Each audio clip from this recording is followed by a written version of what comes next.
अहिल्यानगरच्या पाथर्डी तालुक्यातील श्री क्षेत्र मढी यात्रा प्रसिद्ध आहे. मात्र पुन्हा एकदा वादाच्या भोवऱ्यात सापडली. या यात्रेमध्ये मुस्लिम व्यावसायिकांना बंदी असेल असा ठरावच मढी ग्रामपंचायतीनं संमत केला. त्यामुळे हिंदू मुस्लिम व्यावसायिकांच्या सहभागाच्या मुद्द्यावरनं यात्रेच्या पार्श्वभूमीवर एक नवा वाद निर्माण होण्याची चिन्ह आहेत. पाहूयात. मढी यात्रा वादाच्या भोवऱ्यात. यात्रेत पुन्हा मुस्लिम व्यावसायिकांना बंदी. मढी ग्रामपंचायतीचा ठराव चर्चेत.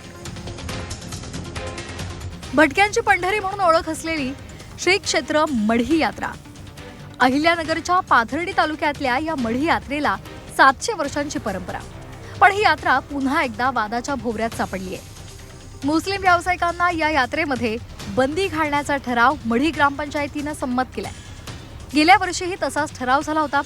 मग न्यायालयानं त्यावर स्थगिती आणली होती आणि स्थानिक मुस्लिम व्यावसायिकांना दुकानं लावता आली होती. मात्र आता पुन्हा एकदा ग्रामपंचायतीनं मुस्लिम व्यावसायिकांविरोधात भूमिका घेतल्यामुळे वादाची चिन्ह आहेत.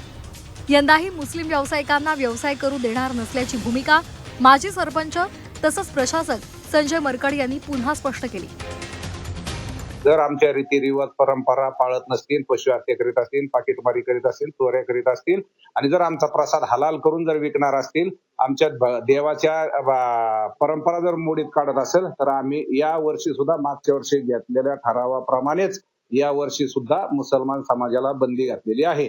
कुठल्याही प्रकारे आम्ही मुस्लिम समाजाच्या व्यापाऱ्यांना मढीमध्ये प्रवेश देणार नाहीत. ग्रामपंचायतीकडून कुठलेही परवाने दिले जाणार नाहीत. हेच तर काय, पण मागच्या वर्षी गावातल्या मुसलमानालाही आम्ही या ठिकाणी परवानगी दिल्या होत्या. चला गावकरी आहेत म्हणून परवानगी दिल्या होत्या. तेही नियम पाळत नाहीत. 7-7 दिवस 8-8 दिवस आंघोळ करत नाहीत. मांस मच्छी खाऊन या ठिकाणी ते प्रसाद आमच्या नाथांचा पवित्र असा प्रसाद भाविकांना विकतात. आणि म्हणून यावर्षी कुठल्याही प्रकारच्या गावातल्या मुसलमानाला सुद्धा ग्रामपंचायतीच्या वतीने परवानगी दिली जाणार नाही. गेल्या वर्षी मुस्लिम व्यापाऱ्यांना विरोध करणारा ठराव 327 मतांनी संमत झाला होता. यात्रा उत्सवादरम्यान मोठ्या प्रमाणात जनावरांची कत्तल केली जाते. आताही मुस्लिम समाजाकडून काही प्रमाणात कत्तल होते.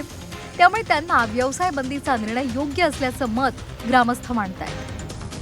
ग्रामपंचायतीने ठराव घेतलाय, पण गेल्या वर्षी तोच ठरावाची अंमलबजावणी आतापर्यंत झाली आहे आणि इथून पुढेही मुस्लिम बंदी राहणार आहे आणि पशु हत्या देखील बंद राहणार आहे. मढीमध्ये जे ग्रामस्थांमध्ये दुकान लावून मढीमधले दुकान लागणार आहेत ते बी मढीमध्ये दुकान लागणार नाहीये. मटण खाणे, दारू पिणे हे दुकानावरती बसल्यानंतर 8-8 दिवस आंघोळे पण होत नाहीत आणि जे आपल्या नाथांना चालत नाहीये तेच आपल्या नाथांसाठी होतंय. मी स्वतः दुकानदार आहे, मी बघतोय तिथं. ग्रामस्थांची भूमिका तर योग्यच आहे, कारण गेल्या वर्षी जो आम्ही ठराव घेतला होता की कुठल्याही प्रकारे गावामध्ये पशु हत्या होणार नाहीये आणि तोच ठराव ह्या वर्षी पण लागू होईल. कारण गेल्या अनेक वर्षापासून गावामध्ये पशु हत्याचं प्रमाण वाढलेलं आहे.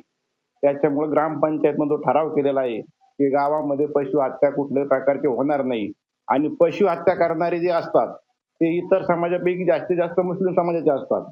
त्याच्यामुळे त्या लोकांना गावामध्ये व्यवसाय करण्यास सुद्धा बंदी आहे.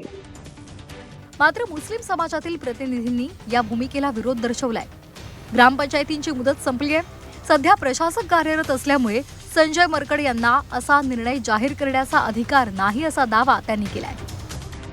ह्या वर्षी सुद्धा आता ते जे स्वतः अध्यक्ष होते, अध्यक्ष नाही, सदस्य नाही आणि सध्या 2024 मध्ये ग्रामपंचायतीचा कार्यकाळ संपलेला आहे. त्याच्यामुळे ना प्रशासक आणि वर जी बॉडी आली त्यांचं म्हणणं आहे का आता सर्व जाती धर्माचे, कारण देवस्थान हे 18 पगड जातीचं आहे, त्याच्यामुळे सर्व जाती धर्माचे लोकांचे दुकानं इथे लागणार आहेत. आणि ऑलरेडी देवस्थान ट्रस्टचे जे अध्यक्ष आता विठ्ठल मरकड सर ते स्वतः बाईट घेऊन सांगणार आहेत तसं तर सगळे जाती धर्माचे दुकानं इथे लावण्यात येतील. दरवर्षी रंगपंचमीच्या दिवशी यात्रेचा मुख्य सोहळा पार पडतो. चैतन्य कानिफनाथाच्या यात्रा उत्सवासाठी देशभरातून सर्व जाती धर्माचे भाविक येतात. मात्र ग्रामपंचायत आणि ग्रामस्थांनी घेतलेला निर्णय हा वादाचा मुद्दा ठरतोय.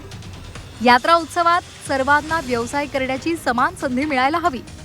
तसंच मंदिर आणि यात्रा उत्सवाचं पावित्र्य सुद्धा राखलं गेलं पाहिजे, हेही खरंय. लैलेश बारगजे, झी 24 तास, अहिल्यानगर.